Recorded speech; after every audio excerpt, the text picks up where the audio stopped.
예, 아시아 순방에 나선 도널드 트럼프 미국 대통령이 가는 곳마다 북한에 대해 경고의 메시지를 던지고 있습니다. 내일 한국을 방문해서는 또 어떤 발언을 할지 관심이 집중되고 있습니다. 자, 이런 가운데 50여일 넘게 도발을 멈춘 북한이 이번에도 과연 지켜만 볼지 주목됩니다. 이 시간 장광일 동양대 국방기술대학자, 홍현익 세종연구소 수석 연구위원 두 분 모시고 트럼프 순방과 한반도 정세에 대해 얘기 나눠보도록 하겠습니다. 안녕하십니까? 네, 안녕하십니까? 예. 트럼프 대통령 지금 일본을 방문 중이죠. 오늘 낮 아베 신조 총리와 정상회담이 있었습니다. 곧 정상회담 관련 기자회견도 있을 것으로 보이고요. 내일 이제 한국을 국빈 방문하게 됩니다. 일본에서 어떤 얘기를 하느냐가 이제 한국 방문에서 할 얘기 사전에 좀 가늠할 수 있는 그런 기회 아니겠습니까? 근데 뭐 도착 전부터 북한에 대해서 여러 가지 뭐 강한 메시지를 좀 던진 것 같아요. 어떻게 보셨는지요? 일단 트럼프 대통령 이 아시아 순방 자체의 가장 큰 목적 중에 하나가 북한 핵 문제다고 스스로 출발 전에 말씀을 하였고, 또 한 가지는 이제 이 무역 경제 문제, 그리고 이제 오바마 대통령 시절에 아태 재균형 정책을 뛰어넘는 어떤 의미에서 이제 아태 지역의 어떤 새로운 전략 비전, 이런 것들이 되지 않겠느냐, 주요 테마가. 그 중에서 가장 핵심은 역시 지금 세계적으로 가장 문제가 되고 있는 북한 핵 문제에 대해서 어떤 메시지를 트럼프 대통령이 미국, 한국과 일본 그리고 중국 시진핑 대통령에게도, 시진핑 주석에게도 어떤 이 화두를 던질 것인가, 이런 관심이 지금 보이고 있다, 이렇게 말씀드리죠. 지금 한반도 정세 속에 미일 정상 간의 만남은 어떤 의미가 있다고 보세요, 홍목사님? 네, 일단은 트럼프 대통령 자기하고 제일 가깝다고 생각되는 대북 강경지기 기조를 아주 앞장서서 해왔던 아베 총리를 만나서, 또 뭐 아베 총리는 이제까지 트럼프한테 거슬러 본 적이 없는 사람입니다. 그래서 일단 그 길을 받기 위해서 일본에 가서 자기가 좋아하는 골프도 아베 총리랑 같이 치고, 딸부터 보내가지고 딸도 용숭하게 대접받았고, 그런데 이제 일단은 하나 지정을 하는 것 같아요. 자기 행동에 대해서. 유엔에서 연설할 때 북한을 완전히 파괴할 수도 있다, 이렇게 얘기를 했는데, 그게 전 세계로부터 비난을 받았거든요. 왜냐하면은 이제까지 미국의 대북 강경 기조를 보인 대통령도 북한 주민들을 해치겠다는 얘기를 한 적이 없는데, 트럼프 대통령이 실수한 거죠. 유엔이라고 하는 평화의 마당에 가서 우리와 동맹국을 위해서는 북한을 완전히 파괴할 수도 있다. 이 얘기는 북한에 2,400만 명 주민이 있는데 그들을 해할 수도 있다, 이런 메시지라고 이제 보여줘서 김정은이가 바로 뒤이어서 이제까지 미국의 그 수반들은 우리 정권을 가지고 뭐 무너뜨리느니 그런 헛된 소리를 했지만 트럼프처럼 그러지는 않았다. 이렇게 무모한 사람은 처음이다. 우리 주민들까지 다 죽이겠다. 그래서 북한한테 완전히 이용당하는 그런 오히려 메시지를 준 셈인데, 그 트럼프 대통령이 그 전용기에서 북한 주민은 위대하고 근면하고 따뜻하다, 이런 얘기를 했어요. 그거 무슨 의미입니까? 이거는 저는 이 말을 듣고 상당히 좀 안심이 되는 게, 북한하고 선제 공격을 한다든지 그래서 전쟁이 나면 북한 주민들 상당수가 죽잖아요. 근데 북한 주민들에 대해서 북한 주민들을 의식하고 있다는 얘기잖아요. 위대하고 근면하고 따뜻하다. 그러니까 그 북한 주민들을 함부로 해치지 않겠다는 메시지로 저는 봤어요. 그래서 참 다행이다. 일견 다행이라고 생각되고요. 그리고 트럼프 대통령이 지금 아베 만나서는 당연히 이제 아베 총리는 대북 강경 기조 할수록 자기 인기가 올라가니까 아마 최고의 대북 강압적인 메시지가 나올 겁니다. 그러나 이 트럼프 대통령이 일본으로 떠나기 전에 녹화해 놓은 게 있어요. 그 어저께 미국에서 다 방영이 됐는데, 그 내용 중에 하나가 북한하고의 대화의 가능성을 열어놓고 있다라는 메시지가 들어 있어요. 그래서 트럼프 대통령이 의외로 지금까지 이제 너무 셌다라고 조금 생각하고 있는 게 아닌가. 그래서 아베 총리와 만났을 때 굉장히 강한 메시지를 주지만 혹시 한국에 와서는 조금 좀 대화의 가능성도 열어놓는 얘기를 하지 않을까, 이렇게 좀 기대를 조금 가지면서 보게 됐다. 그 방일 전에 이제 방금 말씀하신 것처럼 이제 김정일과의 대화 가능성을 좀 열어놨었는데, 실제 오늘 이제 미일 정상회담에서는 북한과 대화를 위한 대화는 무의미하다, 이게 양측이 좀 확인을 했단 말입니다. 지금 저희들이 바로 확인한 내용인데, 또 트럼프 같은 경우는 북한에 대한 전략적 인내의 시대는 끝났다, 이렇게 이야기를 했어요. 자, 이건 어떻게 좀 해석을 해야 돼요? 서로 다른 의미입니까? 이제 큰 틀에서 보면은 트럼프 행정부의 대북 정책 기조가 최고의 압박과 관여라는 거 아니겠습니까? 그 중에서 이제 어떤 그 소위 엔게이징을 할 수 있는 어떤 북한을 포용할 수 있는 이것보다는 사실은 제재와 압박의 지금의 국면이거든요. 그런 차원에서 트럼프 대통령도 뭐 필요하다면은 군사 옵션까지도 저는 논의할 수 있다라고 저는 생각이 되고, 예.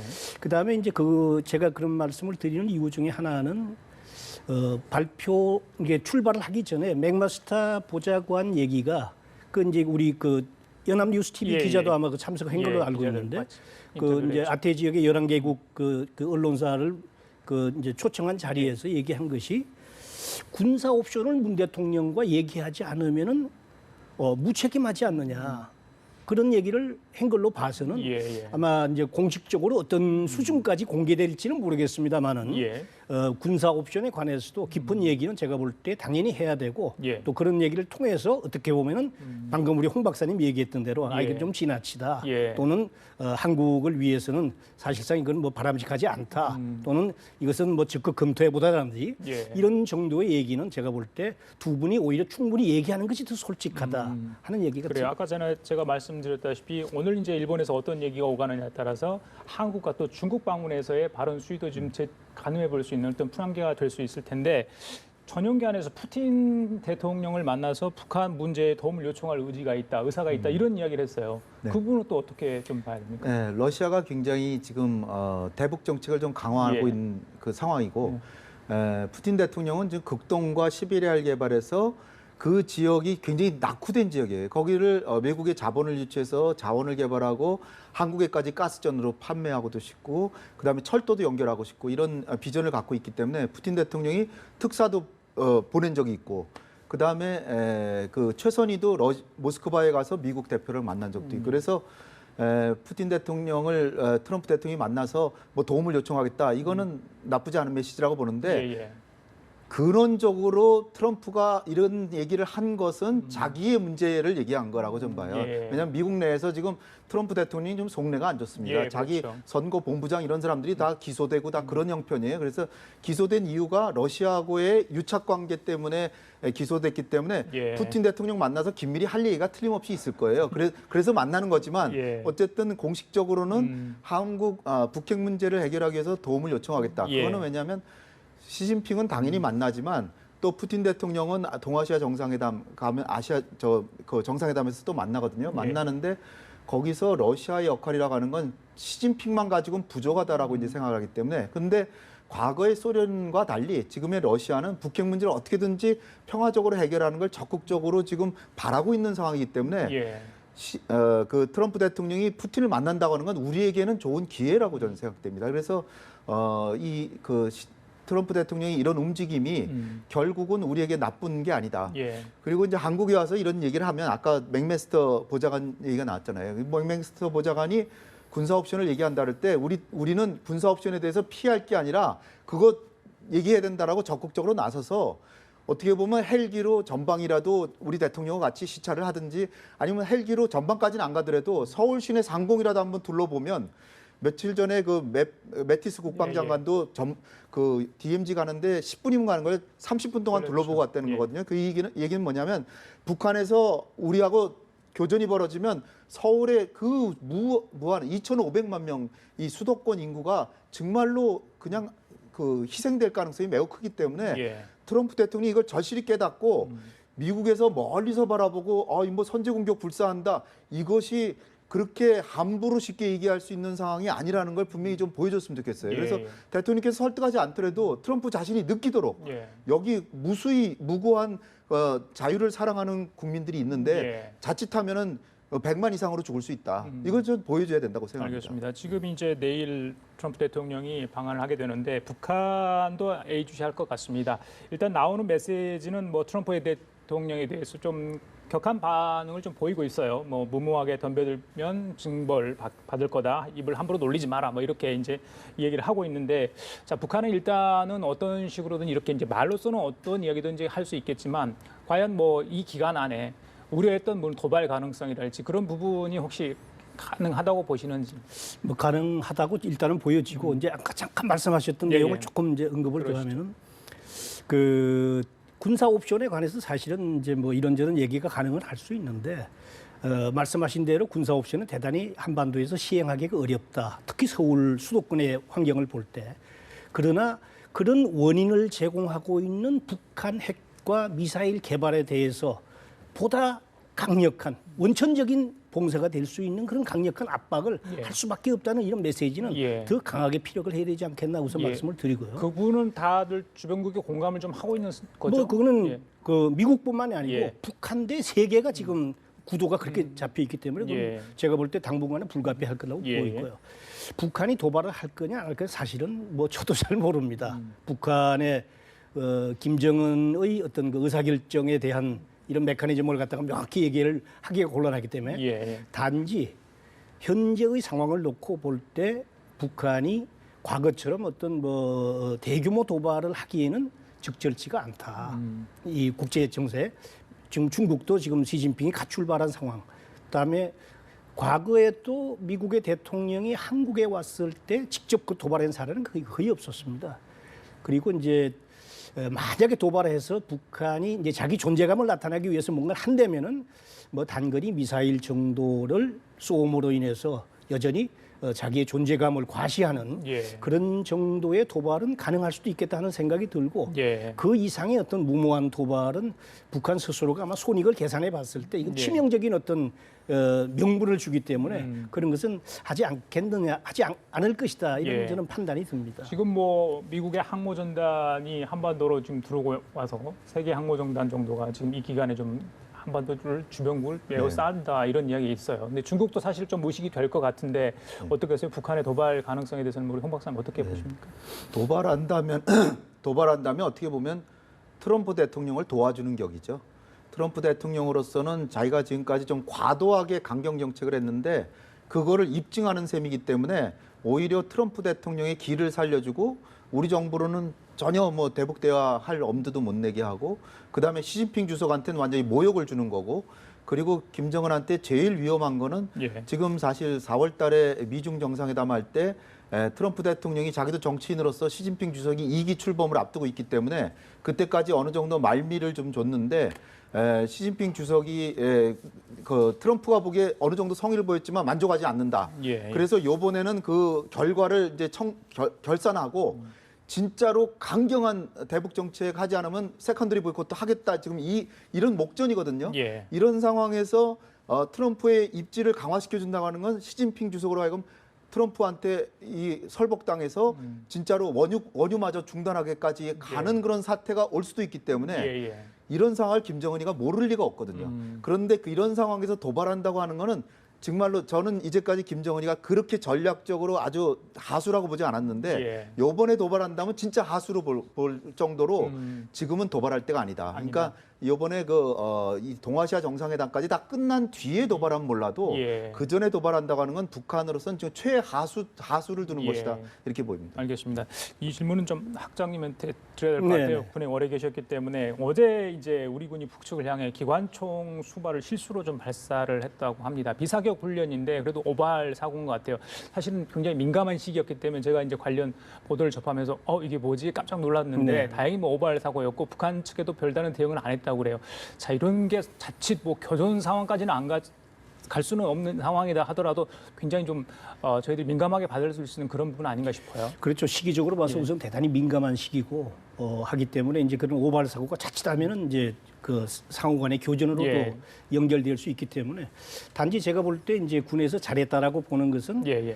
오발 사고가 났지만은 예. 이거를 공개적으로 아예 우리가 오발 사고를 하였다 이렇게 하는 것은 이것은 뭐 단순하게 북한을 겨냥해서 사격을 한 것이 아니고 우리가 오발 사고를 했으니 예. 너희가 이해를 하라 아. 이런 어떤 공개적인 차원에서 군에서 당당하게 표현을 했기 때문에 예. 뭐 오발 사고는 했지만은 예. 오히려 군에서 이런 표현은 어떤 예. 그 의사 표시라든지 예. 이런 것은 북쪽에게 충분히 이해를 시킨 그런 상황으로서 전방 부대에서는 좀 자주 있나요 이런 게? 뭐 가끔씩 일어납니다. 자주는 일어나지 예, 않는데 일 1년에 한두 번씩 뭐 이런 경우가 일어나고 또 이제 특히 이런 그 큰 행사를 앞두고는 긴장도 하고 이렇기 예, 때문에 예. 뭐 이렇게 총기를 손질하다 보면 그런 한두 발의 오발 사고는 가끔씩 일어나곤 합니다. 알겠습니다. 네. 자, 홍 교수님 내일 이제 트럼프 대통령이 이제 방한을 해서 문재인 대통령과 정상회담을 갖죠. 여러 가지 의미가 있습니다만은 가장 중요한 게 대북 메시지 아니겠습니까? 지금 문재인 대통령도 아마 내일 정상회담에 지금 올인을 하고 있을 것 같은데, 자, 저희들이 이제 기대할 수 있는 부분, 지난번에 미국 방문했을 때와 좀 다른 차원의 뭔가가 나오기를 좀 많은 분들이 바라고 있는 것 같아요. 이제 물론 경제적인 부분도 있습니다만은 어떤 부분에 주로 좀 다뤄질 것으로 예상을 하십니까? 뭐 반드시 다뤄질 거는 한미 동맹이 굳건하다는 걸 과시하는 부분. 트럼프 대통령이 국회 연설에서도 마찬가지로 한미 동맹을 자랑스럽게 생각한다. 그리고 한국이 이렇게 선진국까지 미국의 동맹국으로서의 한국이 이렇게 자유민주주의 선진국가가 된 것을 이제 추겨줌으로써 미국이 잘했다라는 이제 얘기를 하면서 한미 간의 우위가 돈독하다는 걸 이제 확인하고, 두 번째는 북핵 문제에 대해서는 한치의 빈틈이 없다. 지금 북한이 계속 도발하고 핵을 중단하지 않는 이상 대북 강경이 아니라 뭐 제재와 압박, 군사훈련 강화, 그리고 이 억지의 부분을 이제 얘기할 텐데요. 억지 부분에는 제가 논의될 거라 예상하는 건 아닌데 우리 예. 정부가 반드시 좀 얘기를 해줬으면 하는 게, 예. 사실 지금 지금 항공모함이 3개 전단이 와 있지만 사실은 왔다 갔다 갑니다. 갔을 때는 어떡하냐? 대한민국이 핵 억지력이 없잖아요. 물론 미국의 말에 의지하고 있는 거예요. 확장 예. 억지라고 하는 예. 해구산이라고 하는 말에 의지하고 있는데 그것을 좀 더 확실하게 제도적으로 보장해 줘야 된다. 대한민국이 선진국의 문턱에 있는 세계 13위의 강국으로서 북한이라고 하는 정권이 핵을 개발해서 핵무기를 20개를 갖고 있고 우리에게 직접 사용할 의지까지 있는데 예. 우리는 막을 것도 없고 더군다나 보복할 것도 없어요. 그러니까 재래식 무기밖에 없거든요. 따라서 전술핵 무기 재배치는 우리 정부도 지금 별로 고려 안 한다고 하니까 전술핵 재배치는 아니더라도 예. 미 전략 자산의 상시 순환 배치가 돼야 됩니다. 지난번 지금 어느 정도 순환 배치 협의가 증강, 됐죠. 예. 순환 배치 증강인데 좀 늘어난다는 거지 빈틈은 계속 있다는 거예요. 아, 그러니까 그래요? 빈틈을 없애줘야 돼요. 아. 그렇지 않다면 우리가 세계 13위의 국가로서 사실은 핵을 개발할 수도 있는 겁니다. 근데 세계 국제 평화나 미국의 강력한 희망과 요청에 의해서 우리가 자제하고 있으니만큼 예, 예. 확실하게 보장을 해줘야 된다. 이거를 당당하게 우리 대통령께서 따져줘야 된다는 거예요. 그래야 우리의 목소리가 생기고 한미 FTA 협상에서도 우리가 밑으로 들어가지 않지. 예. 우리는 당연히 비핵국이고 북한이 핵을 개발해 수백 개를 만들어도 우리는 그냥 그 비무장이고 미국만 믿고 있다. 그러면 우리를 믿으니까 한미 FTA 우리가 원하는 대로 개정해 이렇게 식으로 끌려가는 거거든요. 예. 그래서 억지력의 부분에 있어서 확실한 억지를 보장받고, 두 번째는 핵 문제를 제재와 압박하지만 언젠가는 대화나 협상 안 하고는 평화적으로 해결될 수가 없어요. 따라서 트럼프 대통령에게 약간 좀 어렵더라도 언제 어떤 상황이 되면 대화를 할 것인지 시기와 조건에 대해서, 대화의 시기와 조건에 대해서 협의를 해서 적어도 한미 간의 공조를 이루고 그러면서 자신감을 가지고 대북 정책을 해야 된다고 봅니다. 예, 그러니까 예. 공개를 안 하더라도 반드시 이 부분을 언제 대화의 시점과 조건에 대해서는 얘기가 돼야 된다. 예. 이렇게 보고요. 그러나 이제 이것이 공개가 될지 안 될지는 모르겠어요. 왜냐하면 대화를 얘기하는 건 미국으로 봐서는 좀 지금 적절하지 않다라고 볼 수 있기 때문에 예, 예. 그러나 두 분 간의 말씀은 충분히 나눠야 된다. 이렇게 봅니다. 알겠습니다. 예. 예. 시작. 한두 가지 말씀을 드리고 싶은데, 이제 우리 홍 박사님 방금 말씀하신 것 중에서 미국이 이제 우리의 전술핵 재배치도 안 된다. 또 이제 자체 핵 개발도 사실상 뭐 여러 가지 문제적으로 어렵다. 이렇게 봤을 때 북한 핵에 대한 어떤 확장 억제의 실효적 차원에서 나토 수준의 버금가는 미국의 핵무기를 갖다가 핵 공유를 할 수 있는 그런 어떤 제도적인 장치를 이번 트럼프 대통령이 왔을 때 실제적으로 어떤 것을 모색해보는 이런 기회가 저는 아주 절실하게 되었으면 좋겠다는 예. 그런 말씀 하나. 예. 또 한 가지는 이제 지난주에 있었던 이제 한미 국방장관 회담에서 그래도 약간 뉘앙스를 넘기고 그냥 넘어갔는데, 그거는 제가 볼 때 양국 정상이 한국의 원자력 잠수함 추진에 대해서 뭔가 물꼬를 좀 트기 위한 예. 그런 길이 이번 트럼프 대통령의 방안으로 인해서 예, 모색이 예. 될 수 있겠다는 예. 그런 기대를 갖고요. 예. 또 한 가지는 이제 소위 중국 사드와 관련된 예, 예. 그 세 가지 산불 산불 정책에 예. 대한 것이 사실은 약간의 미국으로 봐서는 엇박자가 갔는데, 이런 것들을 정서적으로 좀 이렇게 다지는 예. 그런 계기가 되었으면 좋겠다는 오해 그런 소지는 생각을 없도록 갖습니다. 뭐 설득할 건 설득하고 이해를 구할 건 구해달라 그렇죠. 이런 뜻인가요? 예, 산불 정책 얘기 좀 하겠습니다. 자, 어떻게 보세요? 그 부분에 대해서는 굉장히 오해를 살만하다고 보십니까? 저는 일단 문재인 정부가 본래 생각하던 거를 제대로 좀 실현한 것 중에 하나가 이거다. 저는 이렇게 보고요. 그 어려운 여건하에서 중국하고 3개월 동안 아주 치열한 협상을 해가지고 이 계속 우리는 피를 흘리고 있는 상황인데 피를 일단 지혈을 했다는 걸 높이 평가합니다. 그러니까 굉장히 실용적으로 접근을 했고 예. 단지 이제 거기서 결과적으로 중국의 보복에 대해서 피해를 당한 기업들에 대한 사과도 없었고 또 미국이 좀 보기에 안 좋게 생각하는 미국은 사실 한미일 삼국 동맹을 바라고 있거든요. 그리고 한미 정상회담 지난번 워싱턴 한미 정상회담에서도 한미일 삼국 간의 군사 안보 협력을 강화한다 이런 식으로 돼 있거든요. 그런데 사실상 동맹은 하지 않는다라는 거지만 미국이 봐서는 이게 좀 껄끄럽게 생각을 할 수밖에 없고 사드도 더 배치하고 싶고 그다음에 미사일 방어망에도 편입시키고 싶죠. 그러니까 미국이 보기엔 세 가지가 다 거북스러운 것들인데 제가 보기에는 결과적으로는 잘했다라고 저는 보고요. 그리고 미국이 이를테면 지금같이 사드로 인해서 계속 보복당하고 한중 간에 대립 전선이 형성돼 있으면 우리는 그쪽으로 끌려갈 수밖에 없는 상황이라고 좀 봤어요. 근데 중국의 힘을 빌어서 우리가 사실상 국익으로 봐서 별로 안 좋은 곳으로 끌려갈 것을 사전에 한계를 설정했다라는 것이 비록 그 한계라는 게 우리의 자유 재량 여지를 좀 줄인 것이라 할지라도 예. 그것이 궁극적으로 우리 민족의 미래를 봤을 때 나쁘지 않은 것이기 때문에 예. 한미 동맹을 기축으로 하면서도 중국과의 협력과 우호 관계를 다질 수 있는 것이기 때문에 조금 우리가 트럼프 대통령을 잘 설득하면서 예. 우리가 결국 주축은 한미동맹이다라는 걸 잘 설명하면서 중국하고도 우리는 할 수 없이 우호 관계를 맺을 수밖에 없는 사연을 잘 설득을 해야지 예. 이거 자체에 한중 타협이 잘못됐다고는 저는 전혀 생각하지 않습니다. 알겠습니다. 그거는 잘된 거라고 저는 평가합니다. 결국 타겟은 북한일 텐데요. 지난번에 당대회 끝나고 나서 중국의 대표단이 북한에 가가지고 그 당대회 결과를 설명하는 게 관행처럼 돼 있다면서요. 근데 이번에 네네. 보내지 않았습니다. 이게 뭐 트럼프 대통령의 방중을 의식해서 한 겁니까? 어떻게 보세요? 그 그렇죠. 뭐 이게 오비락이라든지 예. 이게 그 배나무 밑에서 갓근을 고쳐매지 않는다 이런 거죠. 부분? 예. 굳이 트럼프 대통령 고도는데 예. 지금 당대회 끝나서 사실 옛날 같으면은 뭐 설명하는 특사를 보내는 게 정상인데 굳이 지금 보낼 필요가 없다는 거죠. 트럼프 대통령이 얘기를 한 다음에 보내는 게 왜냐하면 미리 보내서 북중 관계는 역시 이게 그 미국이 보기에 이건 가만둘 수 없는 관계구나 이렇게 만들 필요가 없다는 예, 실용적인 차원에서 그런 것이지 트럼프 예. 대통령 다녀가면 아마 저는 보낼 것으로 생각합니다. 알겠습니다. 자, 그리고 학장님 그 어제 밤이죠. 6일 뭐 새벽이라고 해도 되겠네요. 영실기에서 이제 단독 독자 대북 제재를 정부가 발표하지 않았습니까? 자, 이 시기가 이제 트럼프 대통령의 방한 직전에 나온 겁니다.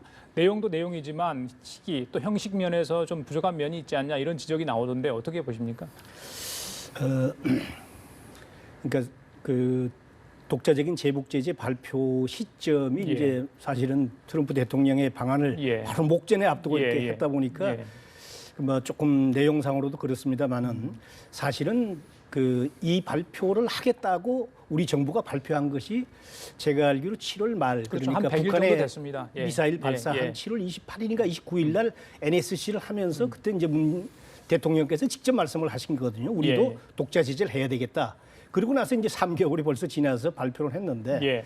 자, 학장님 뭐 말씀 계속 하셔야 될 것 예, 같습니다. 이제 우리 예. 정부의 독자 제재 얘기를 하다가 잠깐 끊어졌는데 그 독자 제재는 이제 시기적으로 봤을 때 조금 더 일찍 했었어야 사실은 맞다. 왜냐하면 유엔 제재가 있고 그다음에 이제 미국을 포함해서 우방국들이 독자 제재를 하고 있는데 대한민국이 가장 먼저 유엔 제재도 사실은 미국, 일본과 함께 이끌어갔으면 독자 제재도 그 내용이 사실은 별게 아니더라도 예. 먼저 좀 하는 것이 수순에 맞는 것인데 그것을 갖다가 질질 끌다가 지금 이렇게 늦은 것이고 예. 내용도 보면은 이제 뭐 18명 예. 개인에 대한 그 이제 은행 거래라든지 외국에 나가 있는 은행 근무자들의 이런 것들을 차단하는 건데 사실은 이렇게 대놓고 지금 얘기하기가 조금 쑥스러운 내용이다. 뭐 하는 정도입니다. 예, 홍 박사님 이거 여쭤볼게요. 테러 지원국 재지정 부분 이게 곧 결정이 될 거다고 트럼프 대통령이 이야기했는데 뭐 재지정 어떻게 가능하리라고 보십니까? 뭐 할 수 있을 것 같은 생각이 예. 듭니다. 왜냐 이게 무슨 국무부에서 독자적으로 하는 게 아니라 미국 하원과 상원의 여러 의원들이 국무부에게 그걸 검토해라. 그 검토해서 보고하라 이렇게 돼 있는데 예. 트럼프 대통령으로서는 사실 뭐 대북 제재 거의 다 했기 때문에 더 뭐 할 게 없어요. 그러니까 과거에 이제 부시 대통령이 풀어줬던 예. 당시의 기억을 되살리면 북한의 그 원자력 발전소의 그 냉각탑 그걸 폭파시키는데 폭파 비용도 미국에서 다 대주고 그 사실은 그 냉각탑이 필요 없었다는 거예요. 다른 방식의 냉각 방식으로 바꾸면서 그걸 없애버리고 그래서 미국으로 봤을 때는 어떻게 보면 좀 모욕적인 예. 그런 상황이었기 때문에 예. 그러고 나서 그걸 근거로 테러 지원국을 해제해줬습니다. 그렇기 때문에 미국의 대북 강경 기조를 보여주기 위한 상징적인 조치로 테러 지원국 재지정이 가능한데 이달 예. 중에 한다고 합니다. 지금 예. 국무부가. 그래서 동아시아 순방 마치고 아마 마치고 바로 나오겠네요. 발표가 될 수 있기 때문에 그러나 뭐 제재의 실질적인 측면에서는 추가로 뭐 북한이 더 옥죄는 건 아니고요. 진짜로 이제 옥죄는 거는 중국의 대북 원유 수출 금지 그렇죠. 이게 남은 것이기 때문에 이건 오히려 미중 간의 관계에서 북한이 과연 목줄이 거의 정말 더 죄지냐 안 죄지냐는 시진핑과의 정상회담에서 가려질 것 같습니다. 알겠습니다. 자, 지금까지 장광일 동양대 국방기술대학장 홍현익 세종연구소 수석 연구위원이었습니다. 오늘 두 분 말씀 감사합니다. 감사합니다.